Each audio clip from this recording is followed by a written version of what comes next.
नमस्कार, मी गोळे madam Shri Vakratunda अकॅडमीच्या YouTube चॅनलवरती तुमचे खूप खूप स्वागत आहे। आज आपण बघतोय मॅथमॅटिक्स या विषयाचा रूल्स ऑफ इंटिजर्स हा पॉइंट।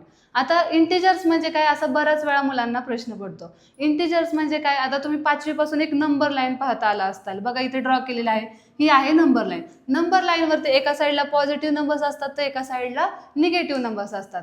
हेच पॉझिटिव्ह आणि निगेटिव्ह नंबर्सला आपण काय म्हणतो, इंटिजर्स असं म्हणतो।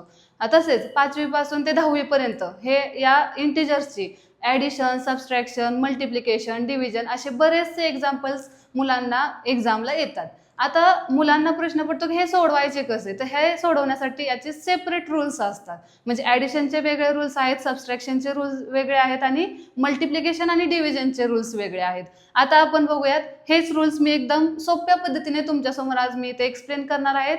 आता बघा ॲडिशनचे रूल्स। आता ॲडिशनचे रूल्स काय सांगतात, जर सेम सेम साइन्स असतील दोन्ही साइड्सला, म्हणजे प्लस प्लस आणि मायनस मायनस, तर तिथे काय होते, ॲडिशन होते। आणि जर अपोजिट साइन्स असतील, अपोजिट साइन्स म्हणजे काय, प्लस मायनस आणि मायनस प्लस, तिथे काय होते, तर सबस्ट्रॅक्शन होते। आता याचेच काही एक्झाम्पल तुम्हाला मी आता इथे एक्सप्लेन करते। तर बघा, आता पहिल्या रूलनुसार दोन्ही साइडला प्लस प्लस साइन आहेत, तर इथे काय होणार आहे, इंटिजर्सची ॲडिशन होणार आहे। बघा आता 8 + 2। आता बघा, तुम्ही म्हणताल की आता इथे 8च्या आणि 2च्या समोर कोणतंच साइन नाहीये, तर मॅथमॅटिक्सचा असा एक रूल आहे की जर एखादा पॉझिटिव्ह नंबर आहे तर त्याच्यासमोर प्लसचं साइन नाही दिलं तरी चालतं, पण जर निगेटिव्ह साइन असेल तर त्याच्यासमोर निगेटिव्ह म्हणजे मायनसचं साइन देणं गरजेचंच असतं। आता बघा 8 + 2 किती होतात, 10। आता अँसरला साइन कोणतं द्यायचं, हा एक खूप मोठा प्रश्न मुलांच्या समोर असतो।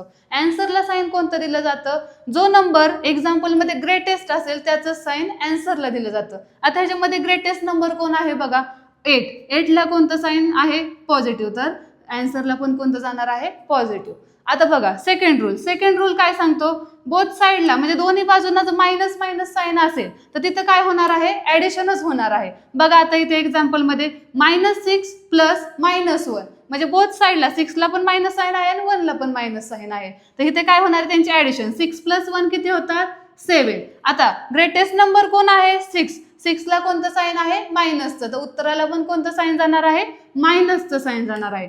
आता थर्ड रूल बघा, थर्ड रूल काय सांगतो, अपोजिट साइन्स म्हणजे मायनस आणि प्लस असतील तर तिथं काय होणार आहे, सबस्ट्रॅक्शन होणार आहे। तर आता बघा सबस्ट्रॅक्शन, इथे 12ला मायनस साइन आहे आणि 2ला प्लस साइन आहे, 12 - 2 किती होतात, 10। आता याच्यामध्ये ग्रेटेस्ट नंबर कोण आहे, 12। 12ला कोणतं साइन आहे, मायनसचं, तर अँसरला पण कोणतं जाणार आहे, मायनसचं साइन जाणार आहे। आता बघा लास्टचा फोर्थ रूल काय सांगतो, जर अपोजिट साइन्स असतील प्लस अँड मायनस तर तिथे काय होणार आहे, सबस्ट्रॅक्शन। बघा इथे 8ला प्लस साइन आहे आणि 4ला मायनस साइन आहे, तर इथे पण काय होणार आहे, सबस्ट्रॅक्शन। 8 - 4 किती होतात, 4। आता याच्यामध्ये ग्रेटेस्ट नंबर कोण आहे, 8, तर 8ला पॉझिटिव्ह साइन आहे तर अँसरला पण पॉझिटिव्ह साइन जाणार आहे।